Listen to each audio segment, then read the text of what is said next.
안녕하세요. 저는 일신 회계법인의 정성우 회계사입니다.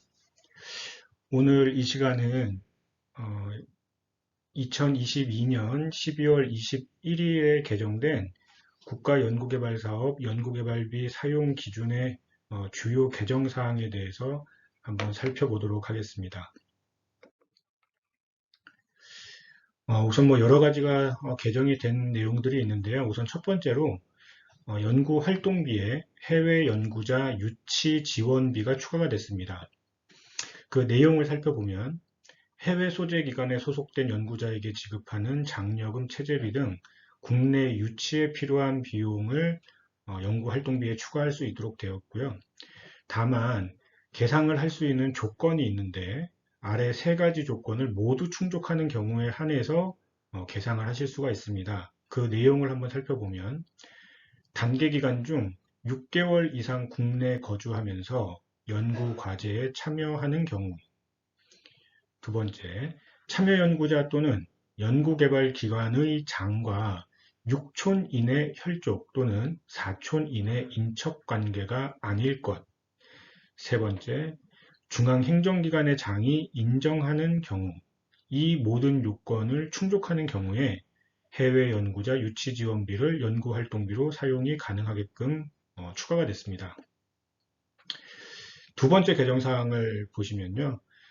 연구 수당 증액이 불가하는 그 규정을 그 어느 기준 시점으로 이제 적용하느냐의 문제인데, 종전에는 협약 체결 당시 연구 수당을 증액할 수 없다, 이제 이렇게 돼 있던 게 개정이 되면서 연구개발 과제가 시작되는 시점에서의 연구수당을 증액할 수가 없다.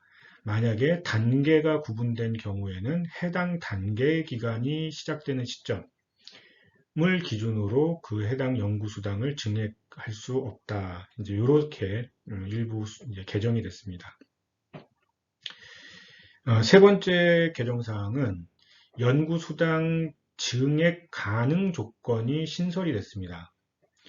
아래에 해당하는 경우에는 중앙행정기관 장의 사전 승인을 받아서 협약을 변경한 후에 증액이 가능한데요. 이제 어떤 경우냐 하면 단계 연구개발비 총액이 증액되는 경우, 그리고 연구개발기간이 추가 또는 변경되는 경우에 중앙행정기관 장의 사전 승인을 받아서 협약 변경을 하신 후에 증액하실 수가 있다. 네 번째, 학생인건비 단가가 증액이 됐습니다. 학사과정은 100만 원에서 130만 원, 석사과정 180만 원에서 220만 원, 박사과정 250만 원에서 300만 원으로 학생인건비 단가가 증액됐다. 연구시설 장비비 현물 대상이 추가가 됐다. 이 내용은 무슨 내용이냐면 연구개발 과제가 시작된 후에 구입을 또는 임차를 또는 사용 대차를 하더라도 그 연구시설 장비도 현물로 계상할 수 있게끔 이제 허용해줬다.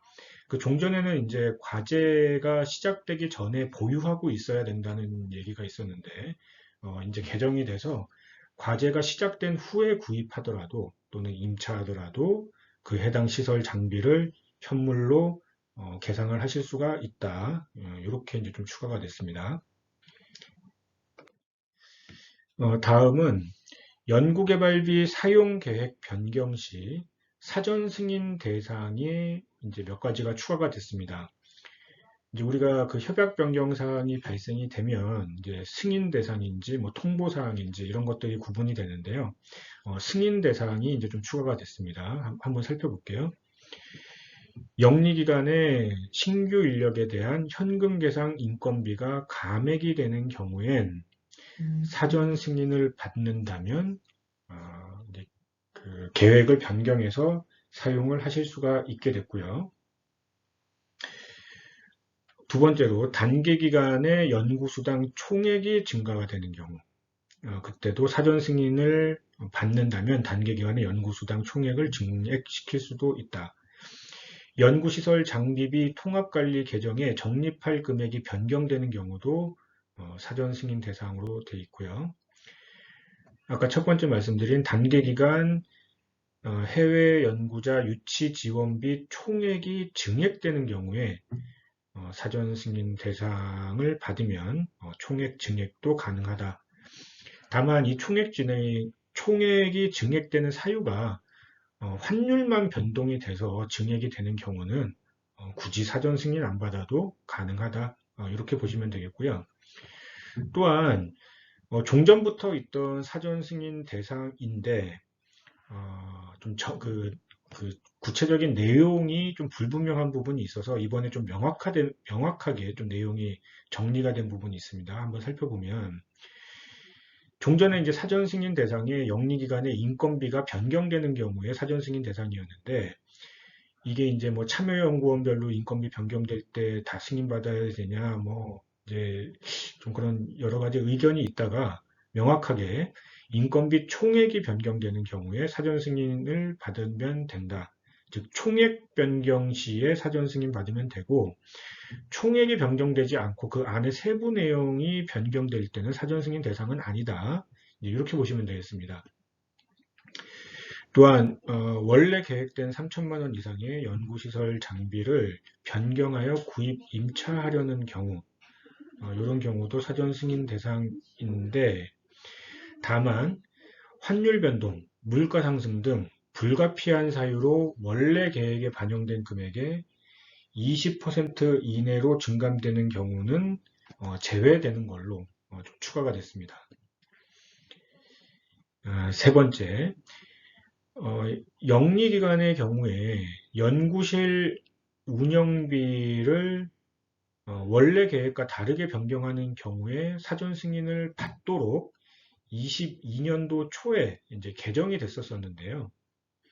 그러니까 21년도 혁신법 나왔을 때는 영리기관은 연구실 운영비를 원래 그 계획한 대로만 썼어야 됐고 22년도 개정되면서는 연구실 운영비를 계획과 다르게 변경을 할 수는 있는데 이제 승인을 받아라 이렇게 됐고요. 근데 이제 계획과 다른 경우를 어떤 경우로 보는지를 이제 22년도 12월에 이제 좀 명확하게 좀 정의를 했습니다. 총 금액이 증액되는 경우, 그러니까 총 금액이 증액 변경되는 경우엔 승인을 받아야 된다. 품목이 변경되는 경우 승인받아야 된다. 특정 품목의 수량이 증가되는 경우는 승인을 받아야 된다. 이제 이렇게 좀 명확하게 정의가 됐습니다. 자, 마지막 개정사항으로는 연도별 연구개발비 사용 내역에 대한 보고 기한이 종전에는 연도별 연구개발기간 종료일에서 연도별 연구개발기간 종료 후 1개월 이내로 개정이 됐습니다. 그래서 1개월 늘어났다. 이렇게 개정된 부분을 한번 확인해 보시면 되겠습니다. 그러면 22년 12월 21일 개정된 내용을 잘 숙지하셔서요. 23년도에 우리 연구개발비 사용하실 때 잘 관리해서 사용하시길 바랍니다. 감사합니다.